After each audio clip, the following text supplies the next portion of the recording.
আপনাদের হয়তো মনে আছে কিছুদিন আগের কথা যে আইপ্যাকের অফিসে এবং আইপ্যাকের কর্ণধার প্রতীক জেলার বাড়িতে ইডি হানা দেয়, সেখানে রেড চালায় এবং সেখানে আমাদের রাজ্যের মুখ্যমন্ত্রী মাননীয় মুখ্যমন্ত্রী মমতা বন্দ্যোপাধ্যায় সেখানে যান তার দুদল গাইদের নিয়ে, তার পুলিশ বাহিনী নিয়ে, যেহেতু তিনি একজন পুলিশ মন্ত্রী। তো সেখানে যাওয়ার পরে সেখান থেকে অনেক ফাইল, নথি এবং সবুজ ফাইল এগুলো নিয়ে চলে আসে ইডির সামনে থেকে।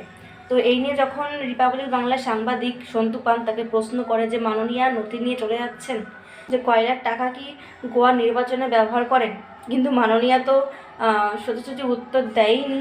প্লাস সন্তু পানকে মিথ্যের জালে ফাঁসিয়ে তাকে আজকে বিধাননগর ইলেকট্রনিক কমপ্লেক্স থানায় ডাকা হয়েছে আজকে 11টার সময়। তো আমার কথা হচ্ছে যে আমরা সাধারণ মানুষরা যখন প্রশ্ন করি আমাদের অধিকার থাকার পরেও, তখন আমাদেরকে কণ্ঠরোধ করার চেষ্টা করে, আমাদেরকে মিথ্যে কেসে ফাঁসায়। আর এদিকে সাংবাদিক যার অধিকার রয়েছে প্রশ্ন করার, তাকেও এখন মিথ্যে কেস দিচ্ছে। আপনারা একবার ভাবুন যে আপনারা ক্ষমতায় কাকে এনে বসিয়ে রেখেছেন। এই শাসক দলের এমন একজন নেত্রী যে ইনি হাজার ভুল করলেও একে কোনো প্রশ্ন করা যাবে না।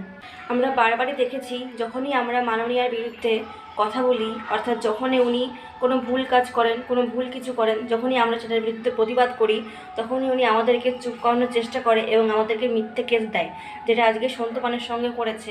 এর আগেও সন্তু পানকে কেস দেওয়া হয়েছিল এবং তাকে পুলিশ ধরেও নিয়ে গেছিলো, এবং আবারও সেই একই কাজটাই মাননীয়া করছে।